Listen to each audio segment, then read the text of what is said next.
Summer of Chess comes to an end as 20 international grandmasters compete in St. Louis. USChessChamps.com presents the 3rd annual Fall Chess Classic.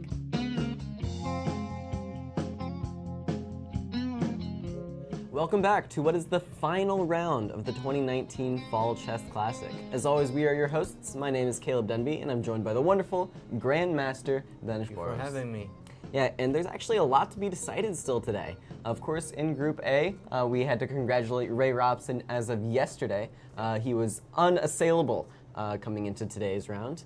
and that gap has only widened, actually. Yes. But in the B group, Surprisingly. there are no fewer than 5 players who can walk away with the championship coming into today. So definitely a lot to be decided, a lot to look out for today. But why don't we take a look at where we currently stand in Group A?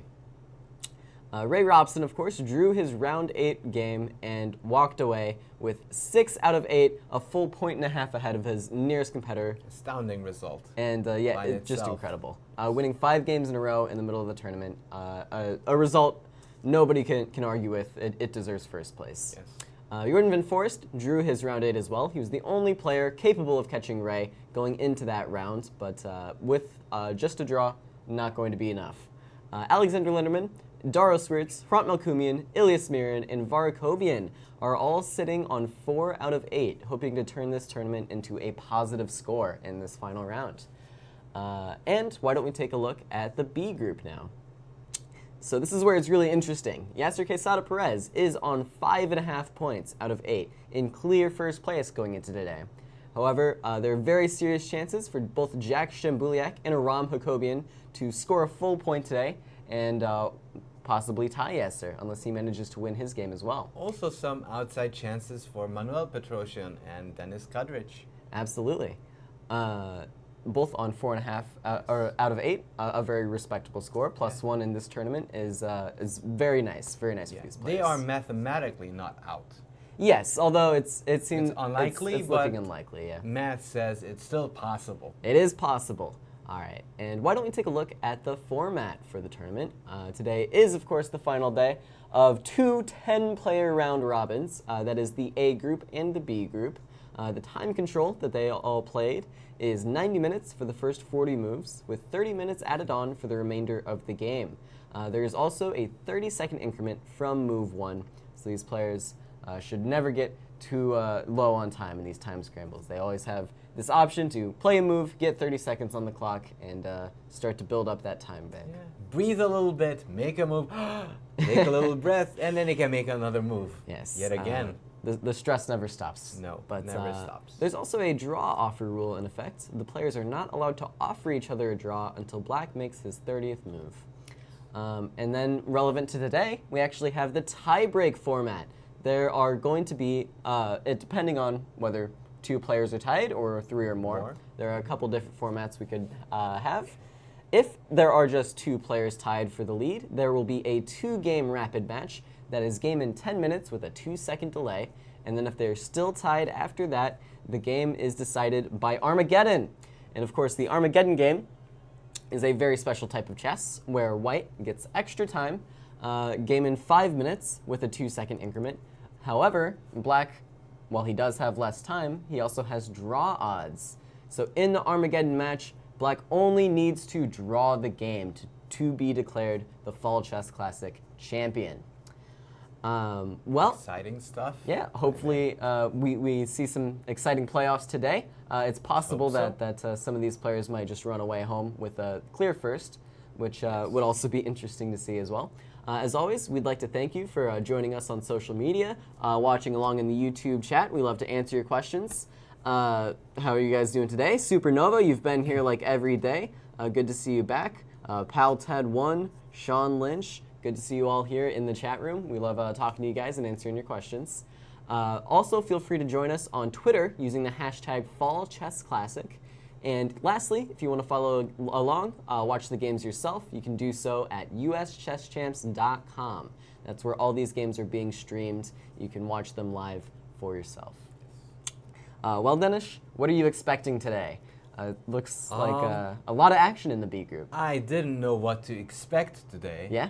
In fact, I was in mid-streaming in my own channel when, as all of you know, Amon Hambleton is playing the B group. Of course. When I heard from their chat, as they rated me, that he forfeited, along with a player in the A group. Yeah, definitely unexpected turn of events here. In fact, why don't we take a look at the pairings in the A group and see what has happened. Hrant Melkumian is paired against Alexander Bortnik. Boros squares off against Vasiv Durabaili. Ilyas Mirin takes on Alexander Lenderman. And Varakovian plays Alexander Ipatov. And then in what was going to be our key matchup of the day between Jordan Van Forest and Ray Robson, that is the Group A leader and second place coming into today, disaster has actually struck here. Yes. Jordan was unfortunately very late to the rounds, and after 30 minutes of being late, the player has actually forfeited. And that's exactly what happened to Jordan today, which is very unfortunate for him. Coming in with clear second place to today, after this loss, it's looking like he's going to hope for third at best, and probably even lower than that. Lower than that. So from second to third to possibly even fifth or sixth, Yeah. which is a big heartbreak because he was playing good, solid chess. It is really disastrous. And he was about to play white as well. Yeah, white against Ray Robson, definitely he would have been looking to have kind of a moral victory to end the tournament. Yes, Yes, Ray that- walked away with the championship, but Definitely if a he could beat chance for Ray a in, fight, in the yes. last round, then that would have been very, very interesting for Jordan. Why don't we take a look at what happened in the B group, however? As you mentioned, Danish, a similar thing actually happened in the B group, and that is in the game between Amon Hamilton and Manuel Petrosian. Amon actually also missed the round today, so he will also be forfeited to Manuel. Other than that, though, Alexander Fear is taking on Aveta Gregorian, Denis Kadrich takes on Aram Hakobian, Victor Michalewski takes on Jack Stambuliak, and in our key matchup of the day, Yasser Quesada Perez is paired against Steven Zurich. Of course, Yasser is playing to secure clear first place in round 9 here. With a win, he would do it. He would be the champion. With a draw, he is at least guaranteed to go into those tie breaks. And as far as I can see, he's actually going in the right direction. Yeah, to wonderful stuff. secure his first place. Yeah, Not quite there yet, but very close. It seems as though we have an end game here. So what's going on, Danish? Let's take a look. And here we are. So, interestingly, black played rook b5, which I'm not sure I like, and don't even quite understand. Because if you're down some pawns, and especially a passer, Right. you really don't want to exchange the rooks. Yeah, I mean, there's this saying, all rook endgames are drawn, Drawn. and that's because rooks are actually very good at stopping past pawns. Yes, so rather rook a8 or something. I do understand that this pawn is in constant danger, but I feel that rook b5 is admitting defeat, as I don't really see how black will survive this endgame. Yeah, and white simply trades off the rooks, and now there are a few things that white can do here. Maybe Even most knight- powerful of all Knight is d5 is possible, maybe. So yeah, what I'm considering is I want to actually just build a wall with my pawns and my knights, Mhm. and I think I can achieve that if I play c4, and then I guess, I don't know, bishop a6 makes the most sense, and now c5, and I simply want to put this knight on b4. So knight d5 check, king e6, knight b, or yeah, king d7, Yeah. knight b4. And now there's simply no path for your king in. I can bring my king up the board at my leisure, and this just looks to be winning to my eyes. I can only agree with you. I think this is just hopeless for black. Yeah, Black can this is try to push disaster. the pawn, but then the e-pawn will be lost because the knight will easily block these key squares, especially on dark squares where the white bishop can't help at all. Right. You know, the white squared bishop can't help at all. And I think this is just going to be a clean victory and possibly a big one for Yasser Quesada. Yeah, once again, if he wins this game, he clinches the championship. No one will be able to catch him. And yeah, this is a very nice construction of the white pieces, I Yes. think. All of the knight and the pawns, all in the dark squares, and together they completely box out this king. They control every square on the queen's side that the king might use to invade and attack those pawns. And actually, I really like your technical way of playing here, Caleb, because you didn't look for like an immediate win, but you went for the technical solution, making sure that the game is in no danger of ever messing it up. I appreciate that, Dennis. Thank you for the compliment. Well, I believe our tournament champion, Ray Robson, might be ready to come in for an interview. So why don't we get him in here, and you do can that. talk to him a little bit about his outstanding tournament. And not just his recent game. Yes, this recent game that maybe didn't happen. So while we're waiting for him, I want to take a look at the other critical game between Kadrich and Hakobian. Want to back up a little bit and go into this typical Italian position, knight g4, rook f1, king h8. Now this is a very important game for both players, as Kadrich has the chance to catch up with both Hakobian and many of the leaders, and has a mathematical chance of going for the tie breaks. Yet the next move played here, g4, is, I think, way too exciting.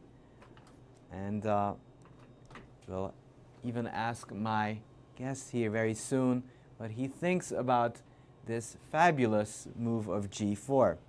In fact, Hakobian said, okay, you can do that, but I'll just waltz around your pawn and plunk that knight on f4. Knight e7, knight h2, knight g6, and voila, the knight arrives at that juicy square. And we have our special guest champion, Ray Robson. Nice to be here. So first off, I wanted to ask you about, what do you think about this move g4? I like the move g4 in chess. I don't know if I like g4 in this position. I don't think... Doesn't look like white really has much of an attack going even after g4, and of course white weakened a lot of squares in front of his king. After g4, I actually had looked at the game briefly online. Even knight takes g4 might be an idea. Hg4, bishop g4, and f5 coming very quickly, and all of a sudden it's black's attacking white. Yeah. So when is g4 good then, if this is not the moment? Well, it's usually good when you're castled queenside, because then you don't have to worry about your king. If you're castled on the same side, if you're both castled kingside,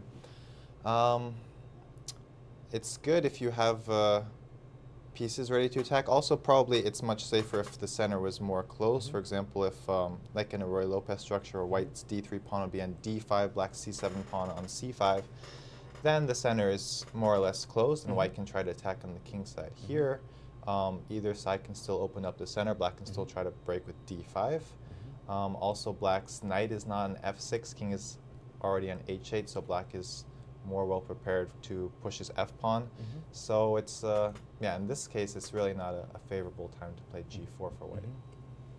So now we know when we should be playing g4. So in any case, you had a fantastic tournament, but did you expect these turn of events in the last round? What happened? I did not expect that turn of events. What happened was, I mean, the game was at 11, 2 hours earlier than normal. So I showed up like 1 or 2 minutes late, and I was expecting my opponent to be there and having made the first move. But instead, he wasn't there, so his clock was automatically started. And I was already strange because I think he was normally there on time every game. But I figured he's probably just going to be a few minutes late. Then he still hadn't shown up, so I was starting to wonder what was happening. And yeah, I asked Tony about it with a few minutes before. There's Tony like 30-minute forfeit time.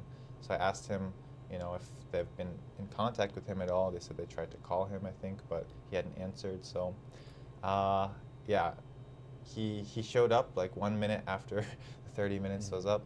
And yeah, he said he thought the game was at 12 instead of at 11. And so it was just unfortunate. I don't even know if we could have like continued the game if we went. I think it's just an automatic forfeit. Yeah, it's an automatic forfeit as far as I know. Actually, it's interesting because the forfeit times I'm used to is 1 o'clock and not 30 minutes, but maybe Tony Rich knows the specifics about that, and maybe it was also part of no, in the contract agreement. it says 30 minutes, yeah. So a surprising turn of events, and it's kind of sad because not just in the A group, but also in the B group, Amon Hambleton also forfeited exactly the same way. Yeah. So, but let's talk about positive stuff. First off, you started rather slowly in this tournament, and then you lost a game against Daro Swerts. How did you recuperate after that loss? What went through your head after that loss, if we can have a peek? Well, I wouldn't say. I mean, after I lost to him, then it was a slow start. Before that, that was the second round already. So the first game I drew with black against Bortnik, which was okay. And then, yeah, I was white against Dariush. And of course, I was hoping to win, but I know he's a very good player. I think he plays similarly to me, actually. Tries to play very correctly, not get worse positions. And that's what he did in that game. He used a lot of time, but he played very accurately, so he was never really worse. And in that game, yeah, at some point I didn't actually overpress. I knew I wasn't better, and the position should be equal, but I missed one move of his, and it was still equal. But the position changed from being me having no losing chances to me having some potential danger, and I kind of I got worried, and I made a few more bad moves after that, and he just let me interject right there. Did you think about not exchanging your bishop on f6 in that game? Because I felt that later on, that was kind of the reason you got into some danger, because you did give away the bishop there, or you didn't feel that was that dangerous in that moment. As far as I remember, I thought a lot about that move. Yeah, there were lots of options there. I was trying to fight for an advantage, of course, but I couldn't find one. And I think there were probably many moves I could have made which would have been equal, including what I did. I did realize, I mean, there's some potential danger with the bishop pair, so I had evaluated that. But what I thought I could do is I always, in that game, I had a knight and bishop. He had two bishops. Yes. But I could play a knight to f4 at some point, forcing him to either give me one of his bishops or I'd capture the other bishop, and it would still be equal. So my evaluation that it was still equal there was correct. I just didn't make that move in time. And then when he played f5, now his bishop was kind of already escaping. And then I already had to be accurate. I still had to play that move and exchange bishops. And instead of knight for bishop, I'd have to exchange bishops, but it would still be close to equal. Instead, I let him keep the bishop, and then it was already unpleasant for me. So after that game, who did you play, and how did you reassess your situation? Well, I was very upset after the game because, I mean, not just because I lost the way I lost, lost with white in a position where I really shouldn't have been risking anything. And I lost that way several times in these events. I feel like I lost to Ilya Nizhnik with white, where he played the Petrov. I lost, several games with white where I just So what did you do different after that game? Yeah, I mean, I streamed about the game. I analyzed it. I mean, I was probably, I mean, it wasn't a bad way, just to be able to interact with people about the game and not just be in my own thoughts. Not just fuming on your own about that game. But fuming with other people. Fuming with other people. So I also wanted to ask, what is next for you professionally? What is your next goal? My next goal is, I mean, it's still been my goal. It's 2,700, but in my next tournament is Isle of Man. Oh, Isle of Man. Yeah. And what do you expect from yourself there? Like roughly. I mean, I don't expect anything like this. I think if I'm able to play the same level, then I will keep going up. But I mean, I think the level I'm playing at is around, I mean, high 2600s, close to 2700, maybe like 2680, 90 in that range when I'm playing normally well. But it's just a question of whether I can maintain that. Because obviously I've been that rating before. I've been up to 2680, but then somehow I've had a few setbacks every time, and I'm getting close to that again, but we'll see. I need to have a few good tournaments in a row. Like I came into this tournament, my last tournament being the World Open, where I felt it was a good event, even though my rating didn't really change. So I've had 2 positive events, but I'm hoping to keep on going. So congratulations, and I can see that you're very cautiously optimistic about your upcoming event. But I wish all the best for you, and good luck at the Isle of Man. Congratulations. Thanks.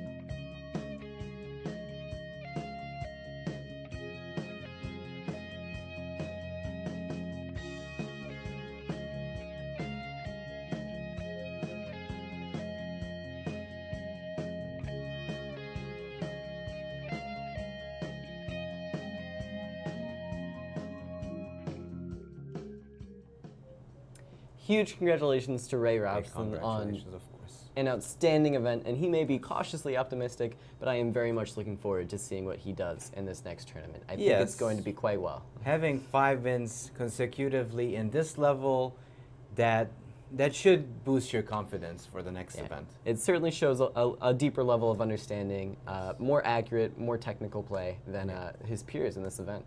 Yeah. We saw there, with Ray Robson winning the event, he walks away with a grand prize of $6,000. Why don't we take a closer look at our prize funds in both pools as this tournament comes to a close? But first of all, how is Yasser doing in this endgame? Yasser actually reached the position that we discussed, but he didn't actually play your plan yet, the c4, c5, and knight b4 maneuver. I think he is contemplating whether he should go for the win immediately with knight d5, trying to promote this pawn, or if he should do the slow way, as Right. you suggested.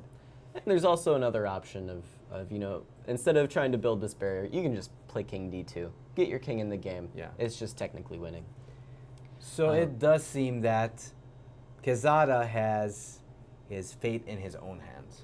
Yeah, a fantastic position to be in. And if you're Quesada, just a little bit on the psychology side, are you looking at Aram Hakobian's game? Are you looking at Jack Stambuliak's game? Or are you just sitting at the board as he is, focusing on your technical You tasks? should at hand? definitely look at your own game, Yes. because any distraction just gives more chances to mess up. Understandable. Well, once again, let's see what these players are playing for. With the prize fund in Group A, Ray Robson walked away with that grand prize of $6,000. No small payday for him, or any of these players, really. There's a very generous prize fund of $22,000 total. The second place prize in Group A is $4,000. That is what those players are really competing for now. Those myriad of players all on 4 out of 8. With just one win, they would be able to take home that prize. Of course, third place is $3,000, fourth is $2,000, and so on in the A group. Talking about players trying to get closer to that $4,000, Yes. Well, we have a game between Ilias Mirin and Alex Lunderman. yeah, we'll take a look in just a second, but why don't we also take a quick look at the prize funds in the B group. They are playing for a first place prize of $4,000. That is what Yasser Quesada Perez is hoping to walk away with clear first today. Second place is $2,500, third place $2,000, fourth place $1,500, and fifth $1,000. No small chump change at these St. Louis tournaments. But all right, which game do you want to check out? The Ilias Mirin Alex Lunderman, which is actually going to end pretty soon, as yes, white does play b7, but then we will not wait till white goes bishop b6. Certainly not. Just take it as happened in the game, b7, rook takes b7, and unfortunately for Ilias Mirin, these pawns are just way too fast.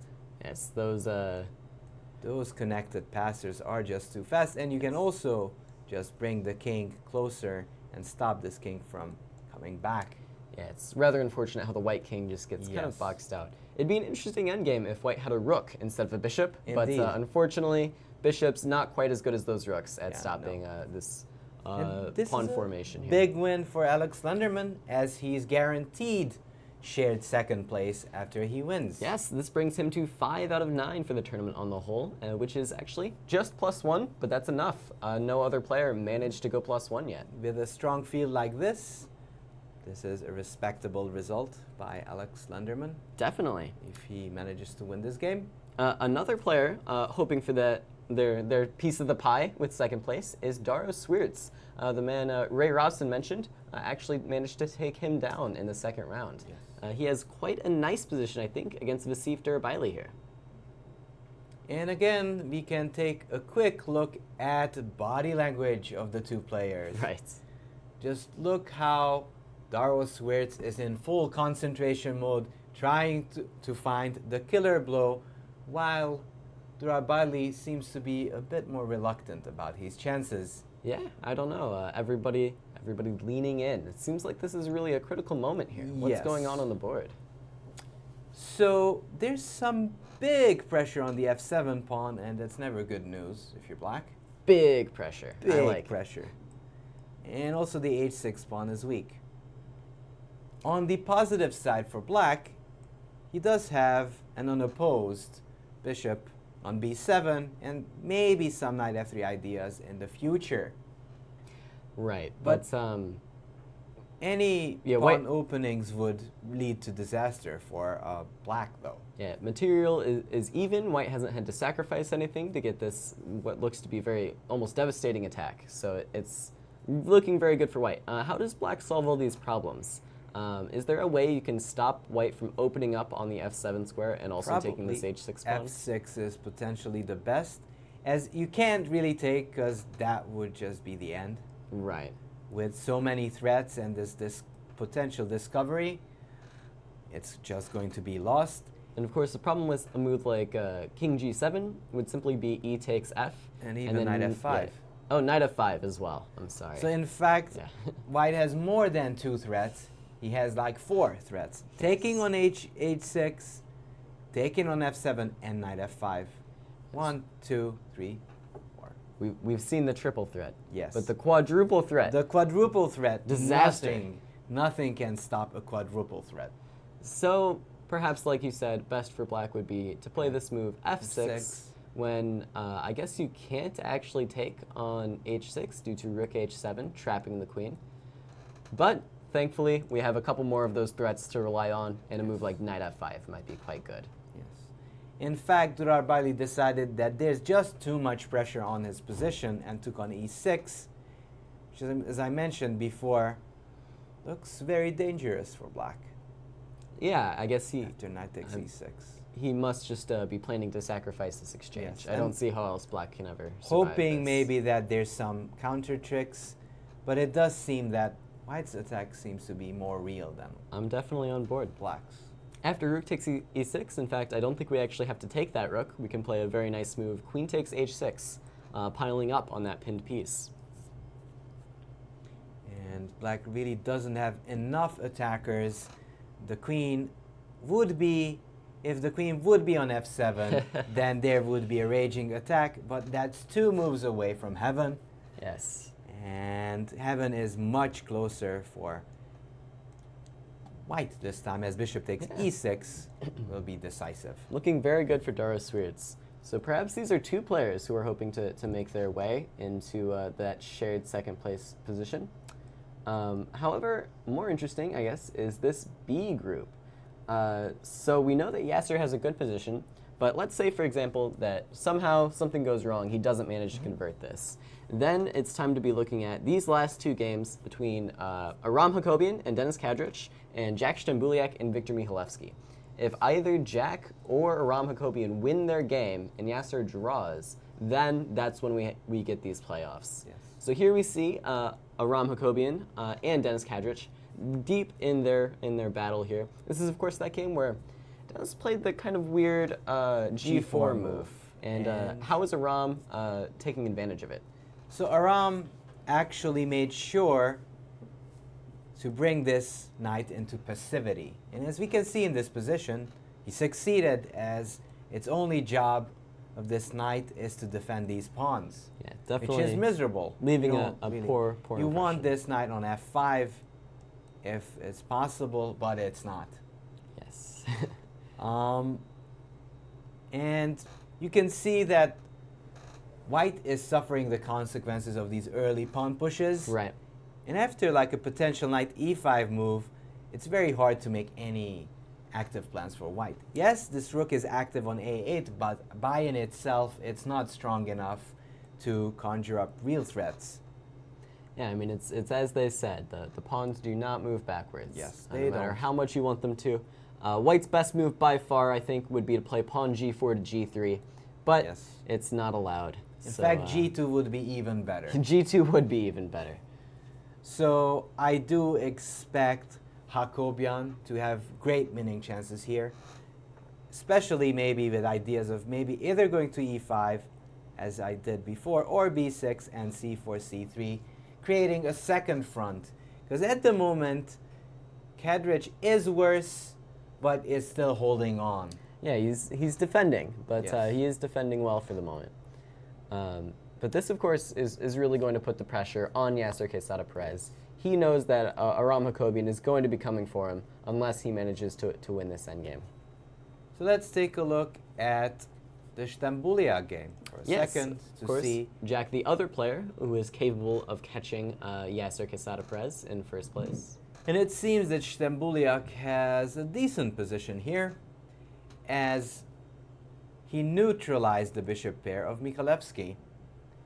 As his bishop stares at this f8 square, but nobody is there to be attacked. Right. And all these big diagonals that would be perfect are closed down by Michalewski's own pawns on c3, c4, and g3. So that would mean that black is doing okay, which is probably true. Yeah, maybe white does have a threat or two here. Yeah, Black- white does have pressure on these pawns Yes. and potential invasions. But if black manages to keep it all together, black will have some chances because of the structure. Yeah, absolutely. So definitely a lot of chess left to be played in this game. It's a little unclear to me at the moment who actually stands better here. But it'll be interesting to see what these players come up with. Probably it is slightly better because of the bishops and some pressure from Michalewski. But Stambuliak has this long-term chance of playing against these potential huge weaknesses. Yeah, there's on this c4. there's this dynamic between, you know, white having some more active pieces, Yes. but black having the better structure. So if white can't do anything with that activity, then it will in fact be black who stands the better chance of making something out of this game. Yes. So Okay. let's go back for a second to the Quesada Zirk game as it's critical. Yes, of course, everything is riding on this match. If Yasser wins, he is champion. And as we can see, he's listening to Mr. Caleb Denby. I love it when they listen to me. Except when they listen to me and then things go poorly. Then I just feel bad. But yes, indeed, it seems that he chose to go for the critical but slow and positional way of winning, Yes. just stopping black from having any real counterplay. I suspected he might go for this, not because it's the fastest way to win, or maybe even the best way to win, but it is the meanest way to win. Yes. You just cut off that king completely. Your opponent feels very bad about himself. You know, oh, my king can't go in anywhere. What am I supposed to do? Just move back and forth, and then you get to sit back and relax and say, yes, I will win this in my own time. Also, knight c7 is a huge threat as well. So if he really wants to cash in early, he might, as the a-pawn can also start running, apart from knight b4. I see. So- Sometimes the concrete way also. The concrete Gets way the job also done. works, yes. So it's very interesting as Quesada, just like Ray Robson, did a big streak in the middle and caught up with Jack Stambuliak, who Yeah. started 3 out of 3. Yeah, 3 out of 3, a great way to start the tournament, but unfortunately for Jack, he could not maintain that type of results. Yes. And Yasser coming out of kind of nowhere. He just simply kept winning and winning and winning, and now here he stands atop the leaderboard. So just to show this line, if the bishop were to capture on c4, the white knight jumps into c7, controlling the 2 key light squares of a6 and a8. And now probably there's nothing better for black than to try to bring the king in, but it's all far too slow. Bishop, yeah, and you queen. And black's other option is to bring the bishop into, say, e4 to try to stop this pawn. But after a7, bishop e4, a8 queen, white is simply going to be up a piece. You are not in time to trap my knight in the corner. I will escape, and I will win. Just to point out a fine little trick, if black were to have one extra tempo, Yes. he could potentially trap that knight with king c6. as Although, maybe this is still winning. this is still winning, but it's something to remember that even a king by itself can trap a cornered knight. Knight's in the corner, not ideal. Not Yes. ideal. So yeah, looking very good for Yasser. I mean, the lines all seem to concretely just work out. I don't think there's even any way to So really keep this game going for black Let's here. take a look at the players. What's going on there? Is Zirk ready to give Yeah. in, or is he still pondering if he can find Yeah. a proper defense? And we see Yasser walking around the room there, just taking his time, sipping his water. He seems to be enjoying himself. And So bishop takes c4 did happen. Yeah. So So there's we not- will soon see Quezada go for knight c7. knight c7 played. There's really not too much to calculate here. It's a very straightforward line. Not too many branches for black at all. You simply queen the pawn and have an extra knight to boot. Yes. Bishop d3 played, and we're heading to the end of this game as Yasser Quezada Perez is inching closer with every move Yes. to the title. Yeah, and I think we should probably just stay on this Yes, game. we should, Because I think. I can't imagine this is going to last. I think this will Too end much longer. pretty soon. So Stephen does reroute this bishop to e4, hoping to sacrifice the bishop for the pawn. But of course, knights are better than no knights. Yes. You rather want to have an extra knight than no knight at all. Interesting. So Quezada actually played king f2, which is strange.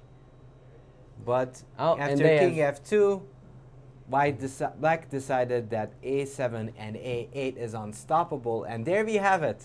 Yes. We have the B group champion. It's all Yasser over. Quezada Yes, Perez. sir. Winning the B group outright with an astounding score of no less than 6.5 out of 9. A very strong score. I'm trying to do the math in my head. I believe that's +4, is it not?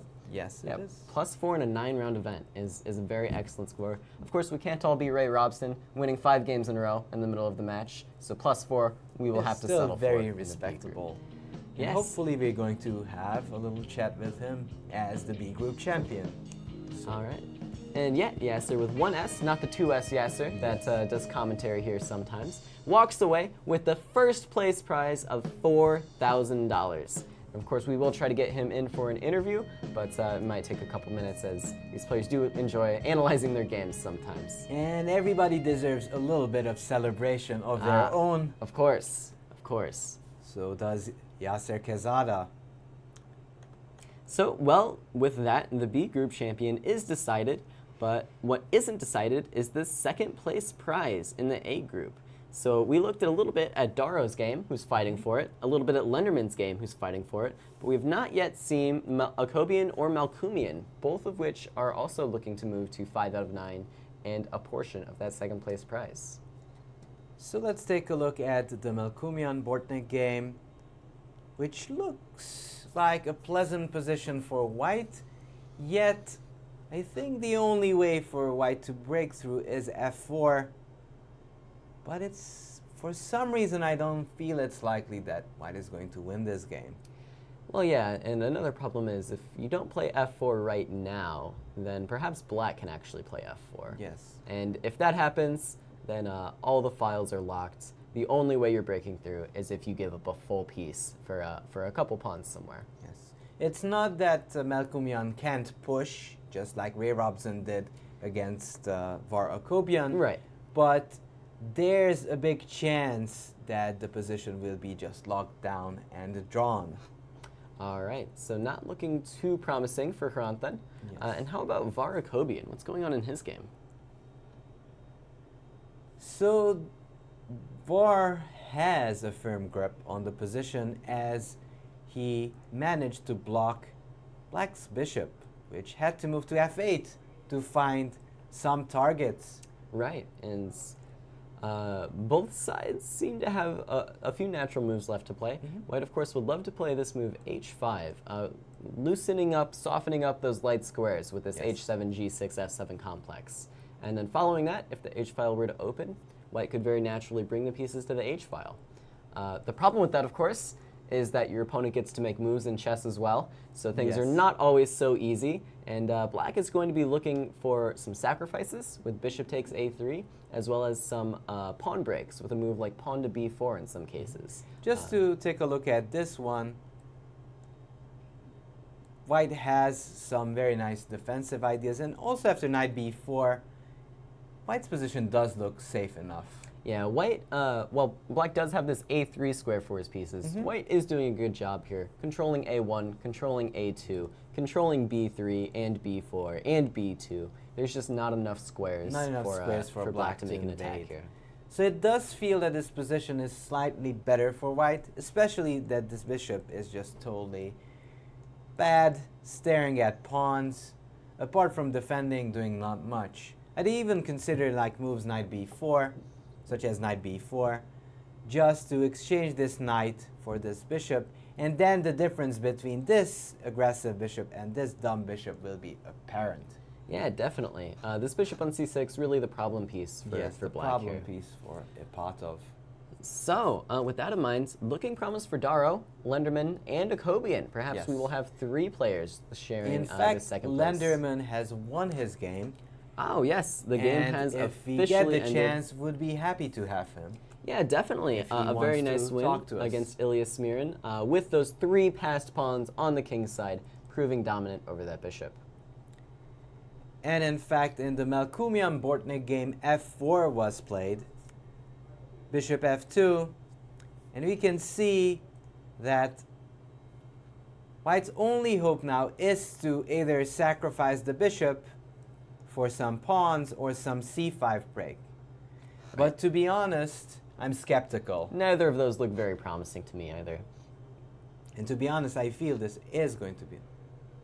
Oh, Lenderman is still playing. Appears we spoke a bit too soon. But, of course, this endgame, totally winning for Lenderman. Yeah, is extremely winning. What actually kind of made me confused that it's a black win, that in many DGT boards, whenever you have a black king in the center, that signals a win for black. Yes, of course, on the DGT boards, once the game ends, the arbiter or the players move the players to those central squares.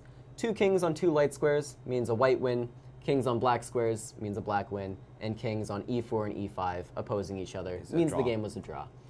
But yeah, we see the king is actually just on e5 in this case. And after bishop d6, probably this king is heading to e4, after which you can very nicely support that those pawn pushes from a central outpost. Turns out, even kings like being in the center sometimes. Yes.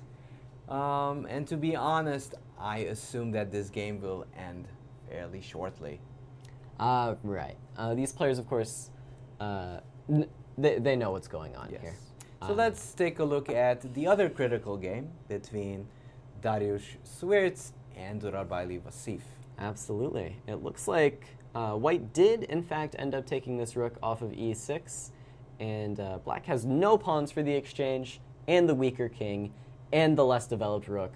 It's not looking good. Yes, it does seem that next to Lenderman, Swierz is going to be another person tying for second place. Definitely. So we left it at queen h6, knight f3. We actually looked at this one, king f2. Daydreamed of having this queen on f7. Yes, but it wasn't true. We realized that's not reality.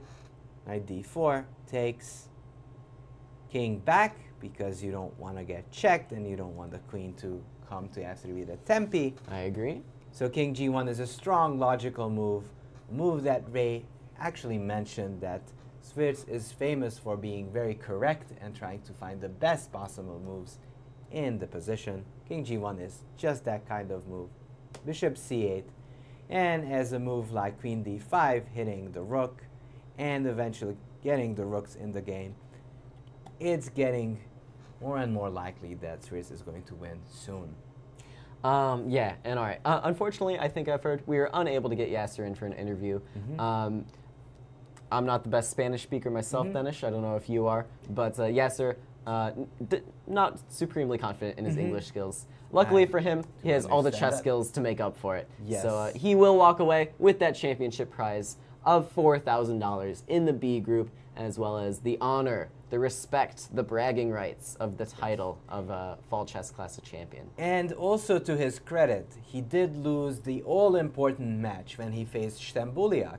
Yes. And he still managed to win the whole tournament outright, which shows real character. Yeah. As many times people, after losing a key game, they would give up on the tournament but not Yasser Kezada. Yeah, both Ray and Yasser showing their ability to really bounce back after a tough game or a tough couple of games. Yes. Well, okay, so things looking good for Daro, things looking good for Lenderman, things looking pretty okay for Varakobian, and that seems to be where we're standing in the A group. Meanwhile, in the B group, Aram Hakobian is still trying to convert this position against Dennis Kadrich. Not too much progress there, but there has been progress. In the Michalewski-Stambuliak. Yes, that's what I was about to mention. Things seem to be changing. We think alike, Caleb. We think alike. All right. So what I find very interesting that it turns out that Stambuliak's gambit of playing this opening, this risky opening, didn't turn out as favorable as he wanted it to be. Interesting. Because I feel that, yes, not that black can't go rook d3 and hope for taking lots of pawns, but I'd start to be scared of this pawn on the h file. Yeah, the pawn's far away from your knight and your king, Yes. so if your rook can't stop it, then you're going to have some issues. Yes.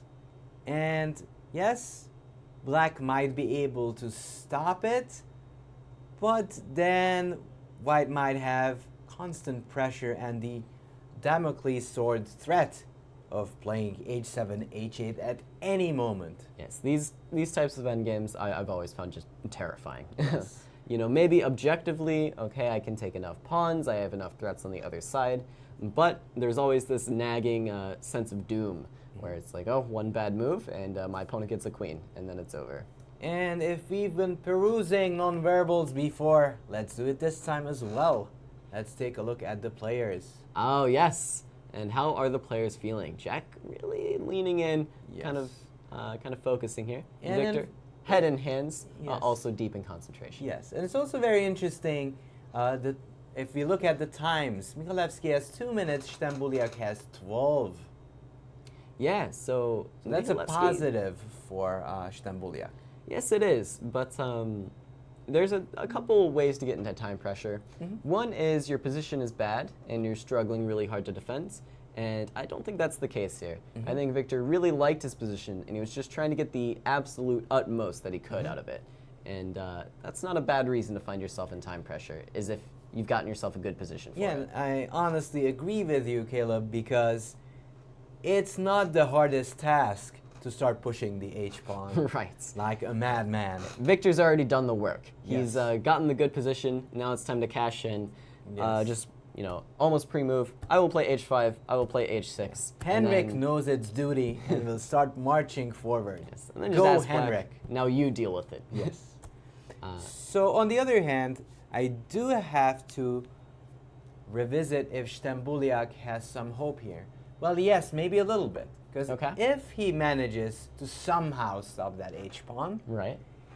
He does He- have an e-pawn. yeah, he does have an e-pawn that might be able to roam down and have a technically winning position if lucky. Especially as Michalewski is under 2 minutes, or around 2 minutes. Right. There's some hope for him to win this game. Well, let's look at some specifics. Okay. So it's Black's So- turn here. I think Rook d3 does make the most Yes. sense. And then what is White going to do? Simply push this pawn to h5, or take the time out of his day to try to defend this c-pawn somehow? Well, we love Henrik, so let's put him into work. All right, I agree. Of course, as Black, I'm going to take off all your pawns, so I will Yes. start with the check. Your king moves. I'll take on g3. So let's push Okay. it. All right. And now I must play rook h3, or else I am risking quite a lot here. So there's two things that White can do. So White can start pushing and then try to put this bishop to f6 and then promote. Yeah, but which looking, can be a bit, looking at that line, I wasn't really convinced of it. Mhm. I think I actually have some kind of strange moves if you play bishop e7. So h7 first, and now I think just a move like king d5 might be very powerful. and you're wanting to bring the king over to e6. Yeah, I'm stopping bishop e7 for the moment. And I don't know. I don't. And now White would actually be stuck as there's no good way of helping this pawn to promote. Yeah, after a move like rook g7, actually all of the white pieces seem to be stuck. fairly immobile. Yes. Yes. But So probably Michalewski can't really do that, okay. or has to consider if h7 is that good or not. Yeah, Or maybe just take a pawn. I was expecting him to just use this rook a little bit to his advantage. And now as white, I'm so mad at my opponent for putting his h-pawn on h6. I want to put my e-pawn on e3 and see how he likes it. Yes. So it's simply e4.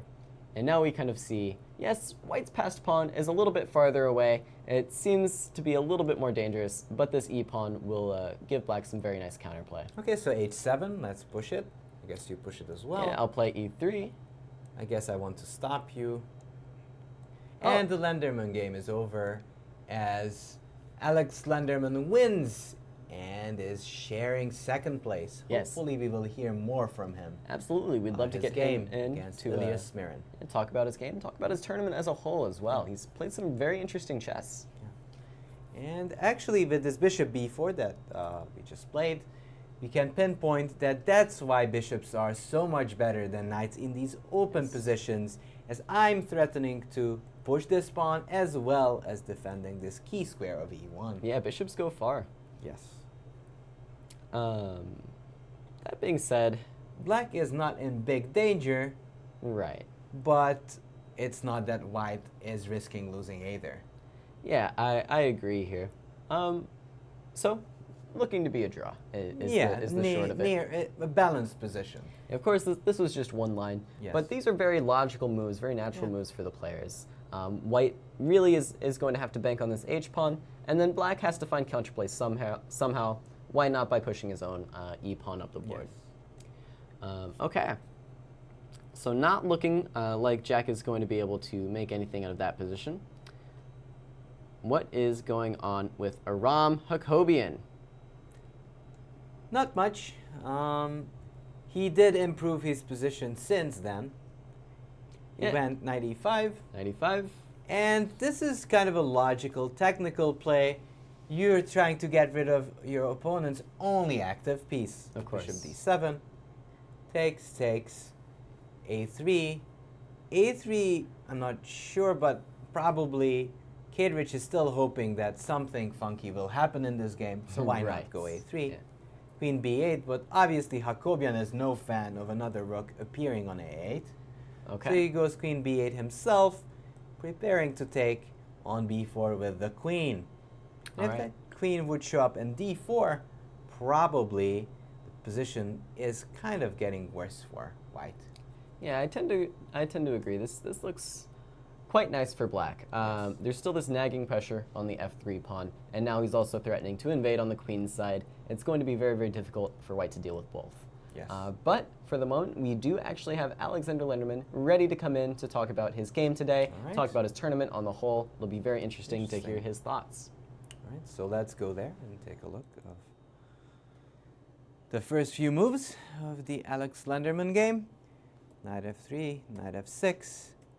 A Petrov, which became extremely popular after the Carlsen Caruana matches. And Lenderman follows their footsteps. In fact, knight c3, I have a feeling that Alex kind of predicted knight c3 to show up on the board, as Ilya Smirin is no stranger to combative chess. So knight c3, d takes, bishop e7, bishop f4, which is interesting, as most of the times the players go bishop e3 instead of bishop f4. So bishop f4 is less popular these days. Castles, queen d2, knight d7. So the point of knight d7 is to go knight c5. If knight d4, there'll be knight e6 ideas in the positions. So without further ado, we have Alex Lenderman in the seat. Thank you for having me. And I want to ask you, did you predict Ilya Smirin going knight c3? No, actually, I was surprised by it Surprised? because typically he plays other lines against Petrov. I mean, his most common is d4, d5, bishop d3, you know, the other main line. And also he's played a couple of side lines as well, I mean, even bishop c4 and move 2. So I didn't really know what to expect, but I was actually one of the reasons I, played Petrov was because he doesn't typically play knight c3, but then it came. So Yes. okay, so then I knew that he probably wanted me to play knight f6 instead of knight takes c3 because I played like this recently against Fabi at the US Championship. Yes. So okay, he probably prepared concretely and Yeah. wanted that position risk-free. But okay, I took a chance that I'll remember my analysis, took on c3, and I was kind of happy to see bishop f4 instead of bishop e3 because okay, it's not really the main line, but since I didn't really remember the theory anyway, okay, I wanted the fight, so I was pretty happy, you know, with the way he played in the opening. And in fact, I knew about this move bishop f4, interestingly enough, because I played a young rising star around 2100 in a small tournament, and he played bishop f4 against me, and actually I got a not such a good position, and I barely won the game. But so I didn't really remember, but I think I at least remember what I did wrong in that game, so I was kind of avoiding that at least. And then of course I was very pleasantly surprised that I pretty sure I could just win the pawn out of the opening, which I guess it just goes to show that even in a quiet position there could be unexpected tactics. Yeah, it's very interesting because whenever I see this structure, I know that this is going to be a Sicilian-like game where everyone is trying to checkmate the other. No, and I was very happy with that because obviously in this situation 50% is nothing special, no big Yes. difference between -1 and 50. So I was hoping that he would go for some kind of a fight, which thankfully he did. He did, yes. Yes, Mirin never disappoints if we talk about fights. Yeah. Knight d7, castle, knight c5. And I don't know if my observation is correct, but would you go knight e6, or that's not the plan if white goes knight d4? Yeah, I mean, I guess if he wants to play knight d4, maybe he should play it here. I'm not 100% sure what exactly I would do. I mean, I have many choices. I can still play rook e8, but then of course he plays f3, he gets that Yes. move in. I mean, knight e6 maybe is something I could have considered, but I'm pretty sure I wouldn't have played bishop f6 because I remember that's what I did in the other game, and the bishop was kind of misplaced there, staring at the pawn on c3, so I was considering between c6, d5, or maybe a6, b5 at some point. So I wasn't really sure, I couldn't remember the details, I was just trying to play logical chess. I'm really curious about this move f3. So is this preparing the classical English attack, or is this a defensive move here? I mean, a little bit of both, I think.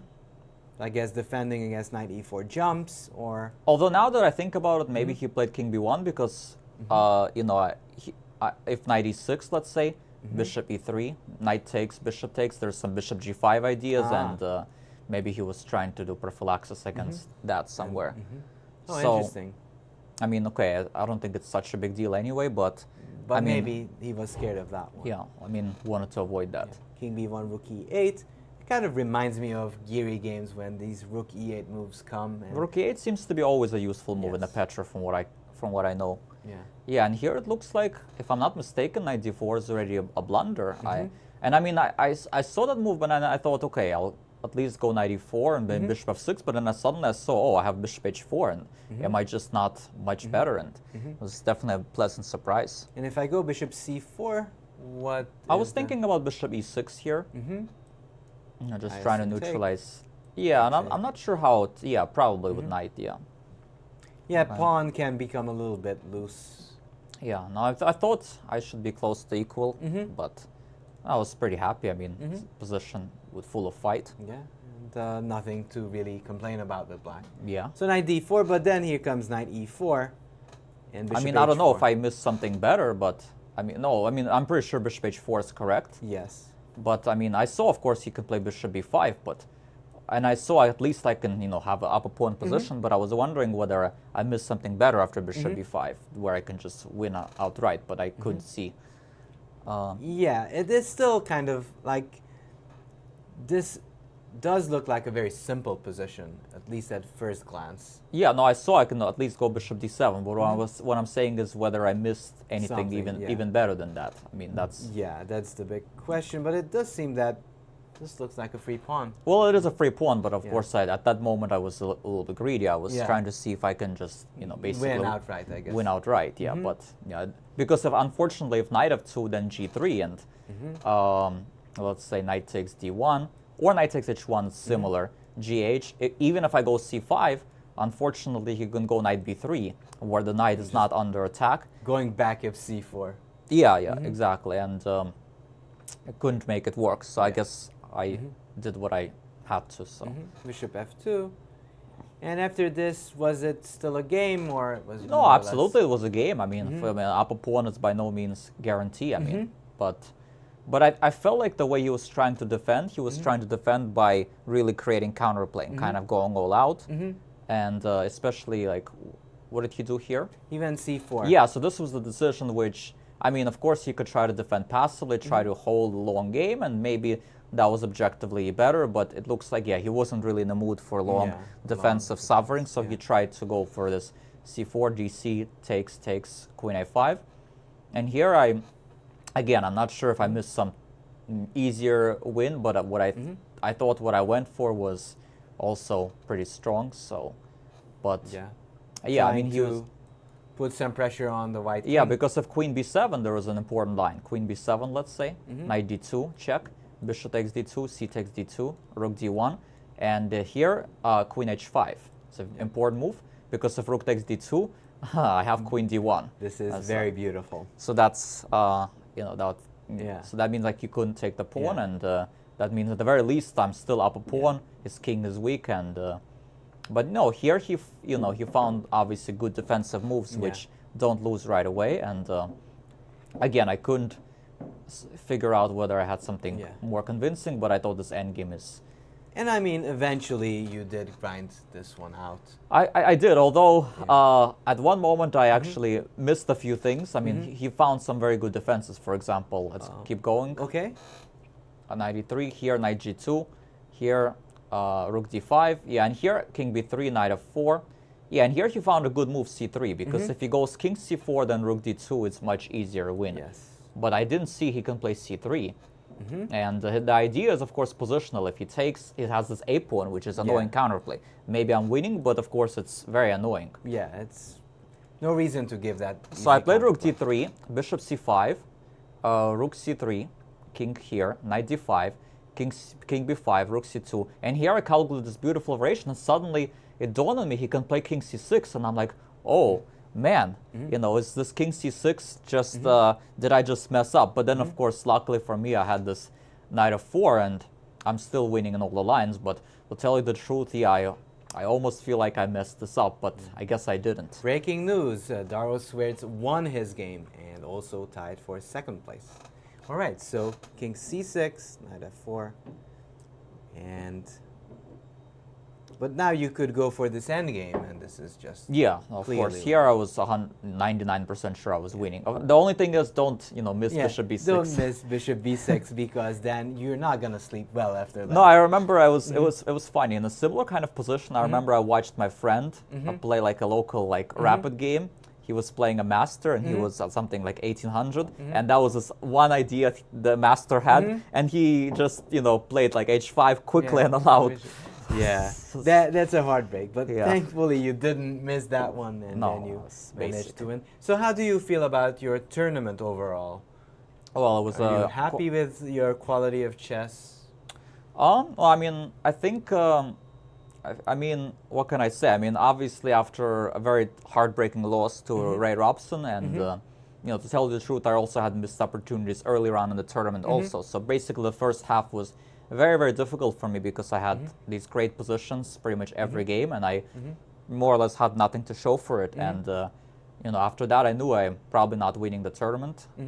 So at that moment, it was more like fine-tuning my game before Isle of Man, you know, my next big tournament. So I wasn't really playing for the result after, you know, after the loss to Ray. I was just trying to play chess and try to battle as much as I could. And obviously, at this point, you know, the way the tournament finished, you know, always winning the last game makes it sweeter. And, you know, certainly tying for second is much better than I could have expected after, you know, very, very gut-punching loss to Ray. I mean, you know, I mean, I was pressing the whole game, and, you know, that was basically the, you know, the game I think that won the Ray the tournament. It was like, I think, basically the turning point of the whole tournament. But at least I'm happy that I didn't collapse. I still played decent chess after Yeah, that. that's very important. As we've seen from even the leaders in both groups, anytime they lost, they stood up and fought, and they fought. And It gave them the tournament result. That Yeah, they've my, got. my game right after that wasn't great, but at least, I had a nice save against Van Forest from a tough position. I got a bit lucky there. Yesterday, I thought I played a very good game, but, it wasn't quite enough. My opponent defended well in an unpleasant endgame. But today, I guess I got some luck because my opponent made a quick mistake in the opening, which I guess was a gift. So, no, all in all, I mean, obviously, a very solid finish to my tournament. I mean, overall, I can't really complain. But of course, clearly after this tournament, I realized lots to work on because to spoil so many good positions is really unacceptable if I really want to play at the very high level. So, Well, at least you won the last game, and with that, I wish you all the best in Isle of Man. thank you very much. Hope you'll have a great tournament there. Thank you very much. Yeah. Thanks for having me. So we heard also that Dennis Kadrich has drawn his game against Aram Hakobian. Also, we have a result in the Akobian game as Akobian won against Alex Ipatov. So we're going to take a look. We left off as Akobian played Bishop c2, and Ipatov kind of agreed with me and Caleb that this bishop on c6 is not doing much, so let's just give this pawn away. Yes. Knight so takes Black b4. aiming for some counterplay Yes, rook a5, hoping to double and just have some sort of play. Not sure if it's enough, but at least it's a try. Rook e3, rook a8, and rook b3. A very nice little maneuver, defending this b4 knight, planning some knight d5 discovery. Yeah, I did want to jump in. These are actually some surprising results we've just got. Yes. Of course, VAR did have a very nice position, and we're seeing now how he converted that. But I'm also especially surprised that Aram Hakobian drew so quickly with Dennis Kadrich. But we should finish looking at VAR's result first. But Yes. that was kind of crazy to me. Dennis getting away with murder there with the Yes, G4 definitely. So, Queen a7, h5, and as Caleb already mentioned, if white ever gets the free time to attack on the h-line, then Henrik will do the business, take away that h7 blockader, and it's going to be checkmate. And guess what? That's what happened. Bishop a4, takes, knight d5, and white doesn't care about exchanges anymore. Of course not. It's all about that king. It's all about the king, the king, the king. b6, e6, bishop g7, e7, and black decided that it's over because after queen d7, boom, you would give away the rook. Takes, check you here, and knight f6 is not the Check. everyday Double checkmate. check. Checkmate. Yes. Check, So- double check, checkmate, royal fork. Yeah, very nice line from VAR there, calculating all that out Very accurately, earning his share of the second place prize as yes. well. We're up to 3 players sharing second place in the A group. But why don't we take a look at this position where Aram Hakobian agreed to a draw with Dennis Kadrich. It's a little bit shocking to me, actually. To be honest with you, I think it has to do with the tournament situation. Yeah. As Hakobian knew that he's not going to catch up with Yasser Kezada. Right. So he decided that, okay, a draw is not tragic, and I wouldn't want to fight too hard for this extra point, Yes. extra half point. 5.5 likely going to be enough for second place anyways. Yes. But would have been nice to see Aram play a little bit more chess here. Try a little bit harder in this Aram was position. definitely better and could have pressed for a victory, but felt that there's no need to go for that in this position. All right. That leaves us with most of the relevant games actually completed in both sections. There are actually just 2 games left still playing. Let's take a look at the other key game for the B group, the Michalewski-Stembulia game. Sounds good to me. What's going on here? And it's gotten crazy. So let's back it up where we last left it off. Yeah, we were expecting some type of line where white pushes the H pawn and black rounds up the C and the G pawn in exchange. We expected But- rook d3, but That Stambuliak is said not what the players actually went for. that Stambuliak decided to bring the king closer, which Usually makes sense. a good idea. Which makes sense. But bishop h6, probably a little inaccurate. Possibly pushing the pawns was more precise by Michalewski, but we can't really blame him as he was under severe time trouble. Right. Bishop h6, king e6, rook f3, and on the other hand, these pawns yet to move to g4 and g5, where this bishop would be a great support. Of course. And this is the moment for Stambuliak to stop this pawn. You often see these motive in bankos. You go rook g8 and you stop this pawn from moving to g4. And this bishop cannot really help the pawns from moving forward.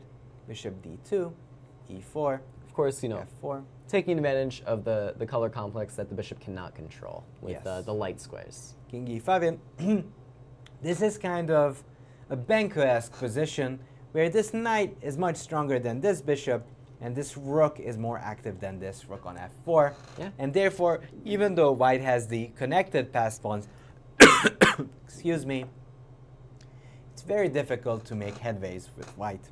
Yeah, I definitely agree here. This position looking more and more like a draw. Yes. However, I did want to mention one position, well, the only other position, is actually looking a little bit more interesting than we first gave it credit for. We mentioned that the only way for white to break through in this Melkumian Bortnik game was going to be if he sacrificed a piece. Yes. And we sounded skeptical, but he's gone, he's done it, and it's looking quite nice for him now. Yeah.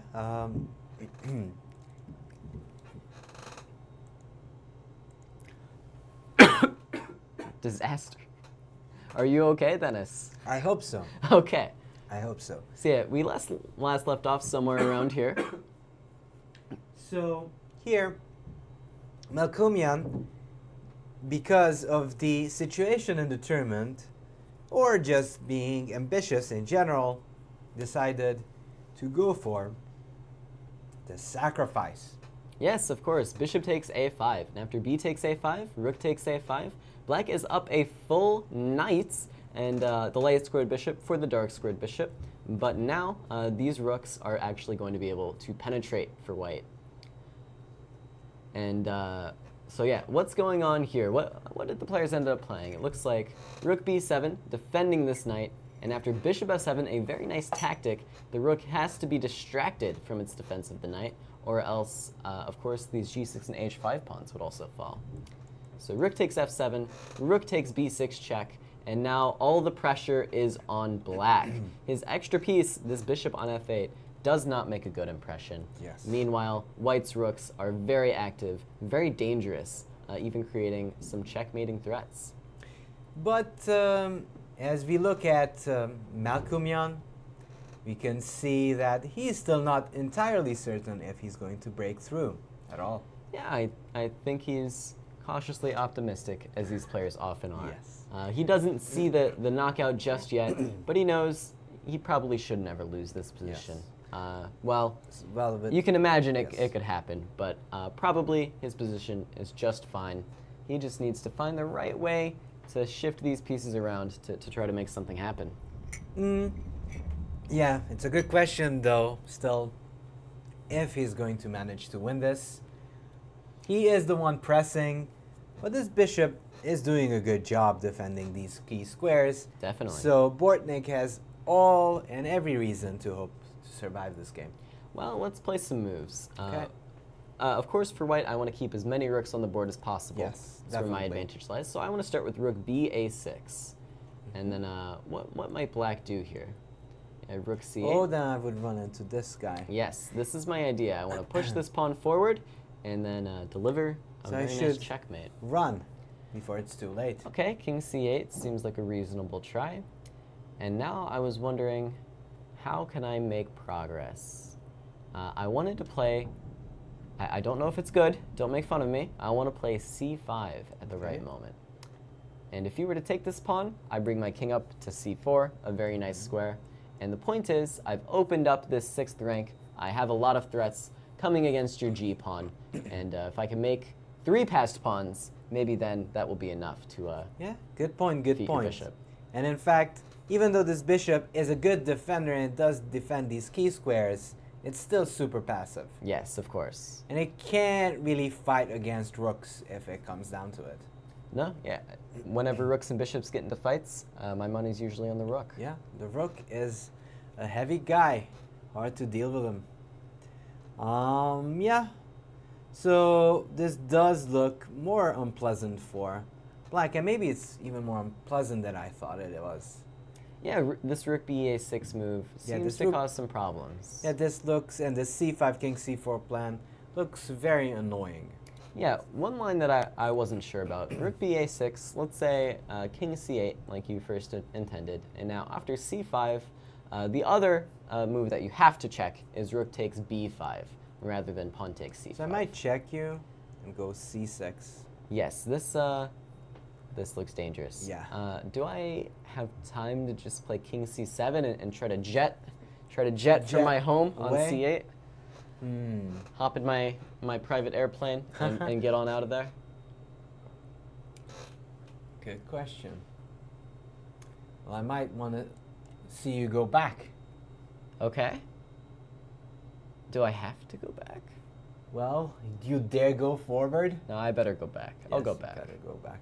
But then I take the 7th, Yes. and that looks like the end is nigh. A lot of threats coming towards this black king. It's going to be interesting to see what black comes up with, or if white is really thinking about this move. I Yeah. wonder what else he could be considering besides moving this b rook to a6. It seems like the only way to keep his advantage going. Well, to be honest with you, rook c6 is also an idea. right. And then try to go c5 and king c4. That's also an option.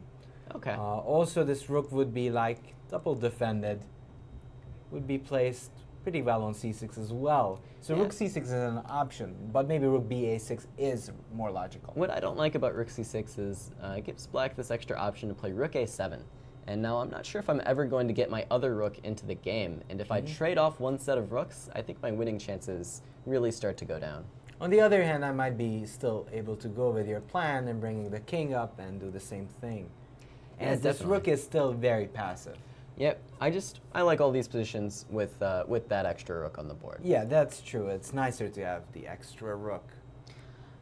Okay, so this game looking pleasant for white, but we'll have to give him a few minutes, I think, to determine what he's actually going to be doing.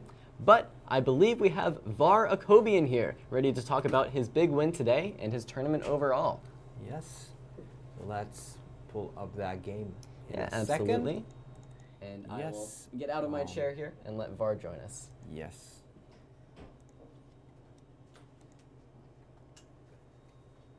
So, after some very funky moves by black, we reach some sort of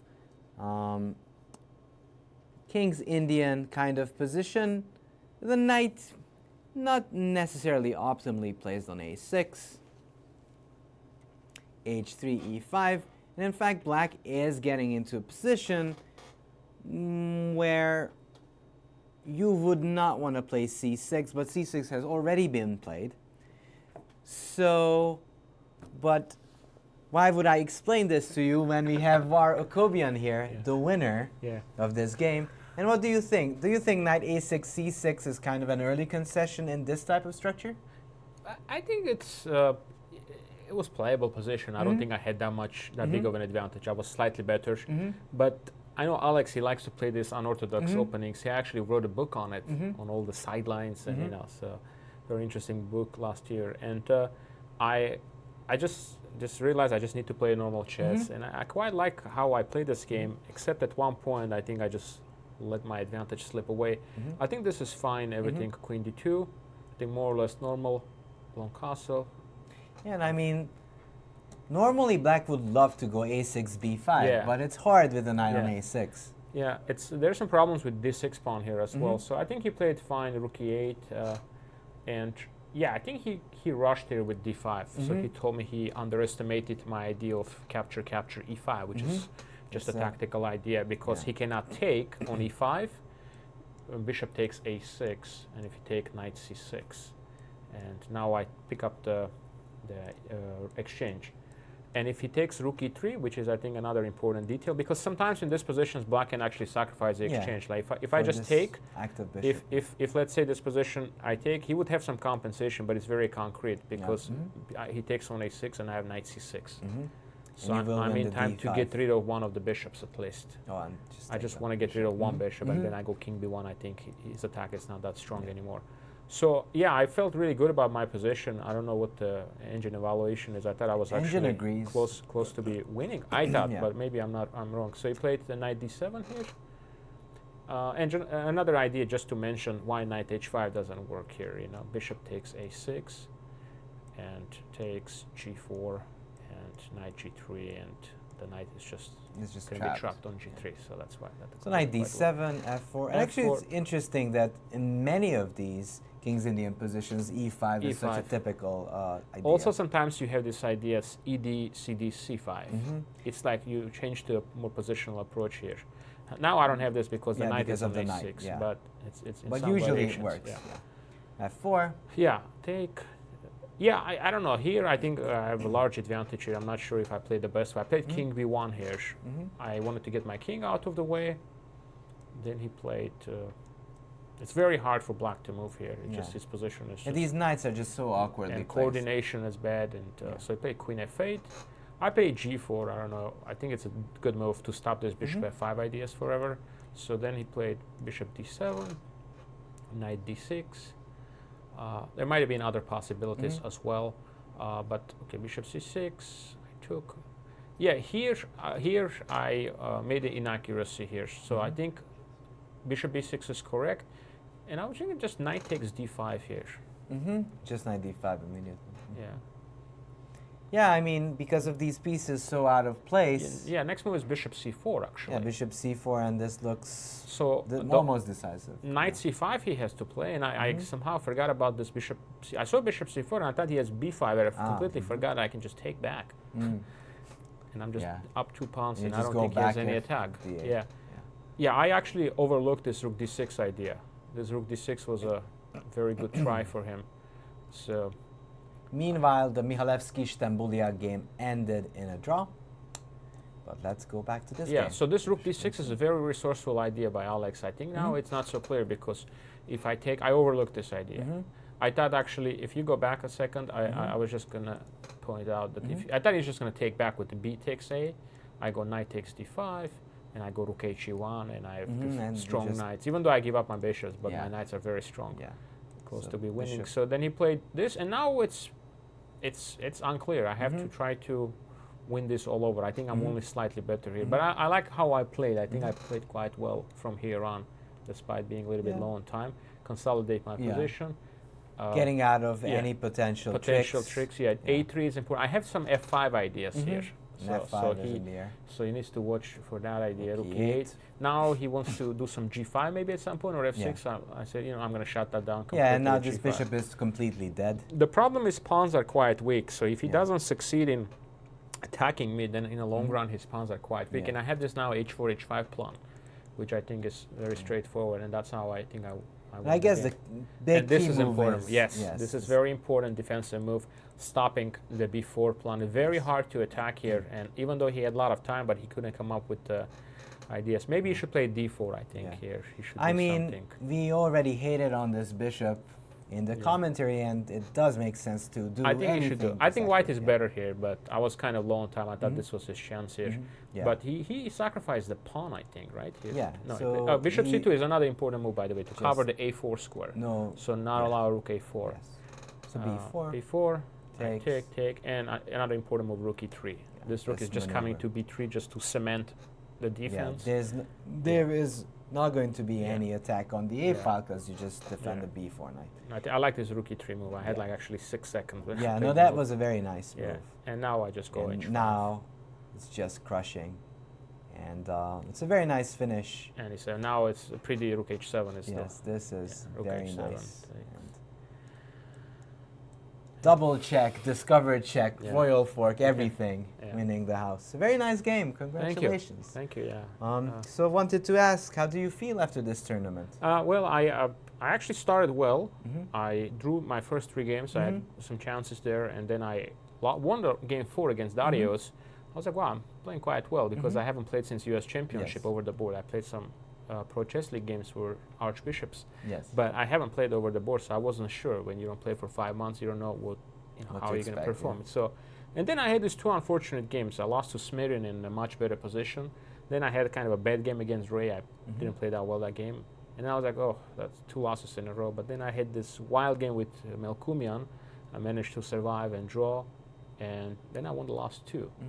So the finish was really good. I won yesterday and today. So looks like it's going to be a shared second place. Yeah. So overall, I'm satisfied with the result. But I think just the losses were not really necessary at all, So I guess there's still always room for Oh, yeah. improvement, but Definitely. that's still a decent Decent tournament. +1. Yeah, I should be gaining some rating points as well. So it's good to be back playing decent chess, So congratulations, and Thank you. hopefully you'll get another good tournament. Thank you, Dennis. So, so let's take a look at the switch Durarbali game because we missed the end right there.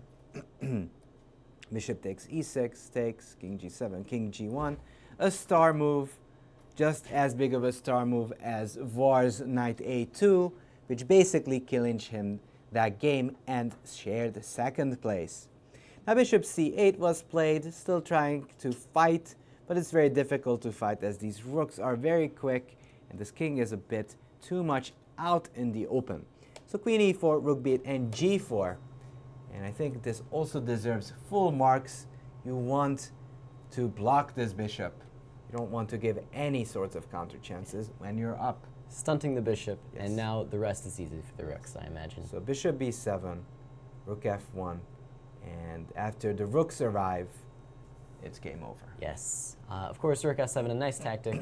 You do not get rook and bishop against queen, but rather after queen f7, rook f7, king f7, there's queen h7 check, picking up that bishop as well. And that endgame would be hopeless, despite what Amon Hamilton has tried to show in a couple of his games. Yes. But with that in mind, there is just one game remaining in the entirety of the Fall Chess Classic, and that is this game between Melkumian and Bortnik. Why don't we And stop this is it? your day. Stop in just This one last time. is your day. It's my day. Everybody follows Caleb's advice. I like it, yeah. Maybe Caleb these- said c5 and king c4, and what are you going to do? This is my plan. And Malcolmian said, I couldn't agree more. All right, well, You get so many fans these days. you know what, Dennis? I'm really trying. I'm You're trying really really trying. hard. But happy to hear that not all of my commentary is complete nonsense, and every once in a while, I suggest a move that gets played.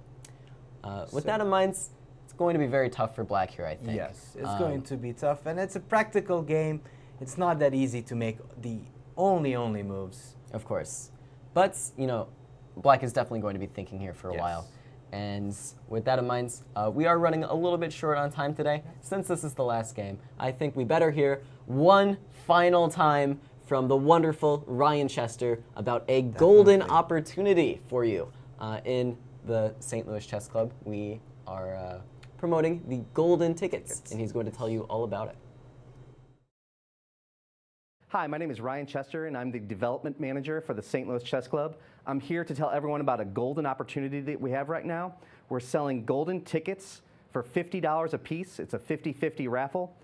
$5,000 will go to the Scholastic Chess Initiative for the St. Louis Chess Club, and $5,000 will go to a lucky winner. We're only selling 200 of these, and we've already sold many to grandmasters and all of our commentary team as well. So if you're interested, please call the Chess Club or go to our website on the homepage and buy a golden ticket there.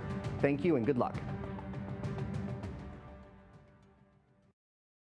What a wonderful opportunity and a wonderful indeed. cause. Support chess in schools and get yourself a chance for some big money as well. Definitely an opportunity that you do not want to miss. With that in mind, though, the Fall Chess Classic is just about wrapped up. Why don't we take a final look at the standings in the B group, first of all. Amon Hamilton, unfortunately, only 1 out of 9. definitely a tournament that he would like to forget. Yeah, I think it's a tournament for him to forget, and hopefully he will bounce back in his very next tournament. it does go to show how tough this tournament is, how strong Indeed. the field is, and how dangerous things can be if you're just off form. Steven Zierk on 3.5. He had a bit of an up and down tournament. He played some very nice games, but just a lot of unfortunate games as well that just didn't go his way. Alexander Fear, one of the group's most fighting chess players, the King Gambitier, finishing on 4 out of 9. Not a bad score. Vedic Gregorian, another player, up and down tournament. Played some very nice games, had some very unfortunate losses. 4 out of 9, not a bad score as well. Viktor Mihajlovsky on 4.5 out of 9, scoring 50%. Again, really interesting chess games from almost all of these players. Denis Kadrich, the spoiler of the event, tried to spoil a few players' chances and was actually succeeded quite well in knocking down this Jack Stambuliak, former Group B leader. Manuel Petrosian, 5.5 and shared second place with a win in the final round. Of course, I believe he was actually paired against Amon Hamilton, who did not appear in this final round. Where Amon unfortunately forfeited his game. Yes. Aram Hakobian and Jack Stambuliak both drew their round 9 results, bringing them to 5.5 out of 9. And then, finally, your Group B champion, Yasser Quesada Perez, leaving no doubt in anyone's mind that he deserves the victory, even winning his final round game unnecessarily. Well, but showing true grit Yes. to close this tournament outright. Because if he would have drawn, you can be sure that the chasers wouldn't have backed down. Of course. Definitely closer than it may seem looking at these final scores. Yes, he walks away with the grand prize of $4,000. Big congratulations to Yasser Quesada Congratulations and Perez. very well done. Yeah, a very well played tournament. And then why don't we take a look at where we stand in the A group? Alexander Bortnik is still fighting against Hrant Melkumian in his game. Other than that, Alexander Ipatov and Vasif Durabaili finish on 3.5 out of 9. Especially for Vasif, kind of a turnaround he wasn't hoping for. Vasif was actually off to an early lead in this tournament, but things kind of just slipped from there. Ilya Smirin played some very interesting chess in these 9 rounds, defeating some really big names in Group A, but falling in some positions where perhaps he had more chances than He was true to his style, and sometimes mixing up that, like going for more positional play, maybe would have suited his chances in this tournament more. Yeah, interesting. Hrant Melkumian is fighting actually for a chance at a shared second place prize against Alexander Bortnik. Of course, that is the last game remaining, and he has already sacrificed a piece in that game and is hoping to grind out a very technical endgame now. Jordan Van Forst, unfortunately, was just a couple minutes too late for his round today. Of course, after 30 minutes, the players are automatically forfeited if they have not yet shown up to the board, and Jordan was something like, 33, 34 minutes late. And, Jordan did show some very fine efforts in this tournament. Yeah, definitely. Played solidly, playing quality chess, and it's kind of unfortunate that he couldn't make the round, as he was near guaranteed to be in the tie for second, even though he couldn't catch Ray Robson at that moment anymore. Absolutely. And then 3 players tied for second. Of course, they might be joined by a 4th player, Hrant Melkumian. Alexander Lenderman, Daro Swirtz, Varakobian, all really get it done in this final round today, winning their 3 games and deserving their share of the second place prize. Definitely props to them, as winning in the last round on order is always a great achievement. Yes, very difficult stuff. And then last, but certainly not least, your Group A champion is Grandmaster Ray Robson, winning 5 games in a row in the middle of the tournament. A truly astounding feat by Ray. He walks away with the first place prize of $6,000. A truly magnificent way of bouncing back after a painful defeat against Daro Swirtz, where he played decently, but then Swirtz fought his way back into the game and eventually defeated him, but that didn't really stop Ray from winning 5 games consecutively and that's a true sign of a champion. Definitely. Ray bouncing back, showing his grit, showing his chess skills, and winning this Group A championship. This will be a very good practice tournament for him for the upcoming Candidates Open Tournament at Isle of Man. Definitely. Well, Dennis, it's been a pleasure commentating with you over Same this with Fall you. Chess Classic. We'd like to thank all of you viewers for joining us for this conclusion to the Summer of Chess. Now, fortunately, I think everybody at the Chess Club needs a little bit of a break from all of Everybody these does massive sometimes. tournaments, these incredible Everybody tournaments. does. But we will be back for the Superbet Rapid and Blitz starting in November 6th that will start. And also, be on the lookout for a few smaller events going on at the Chess Club. A few fun, a few casual events. I believe for you Mike Cummer fans out there, you might be seeing a very interesting tournament in October. But Excited to hear about it. other than that, any final thoughts on this tournament, Dennis? Very impressed with the fighting spirit in both sections, and I love the fact that no setback could stop any of the players. They knew, okay, I lost this game, doesn't matter, I'll move on, let's go, let's look straight into the future, and let's try to do our best. And as you've seen in the case of Lenderman, Robson, Yasser Quezada Perez, sometimes you have to look straight forward and do your best in the upcoming games, and you might end up winning 5 games consecutively. Yes, perseverance, the story of the Perseverance is 2019 the Fall story, Chess indeed. Classic. But with that in mind, we'd like to thank you all once again for joining us. Thank you for watching. Thank you for watching, and we will not see you next time. This is it for us. This is it. And thank you for joining us in the 2019 Fall Chess Classic.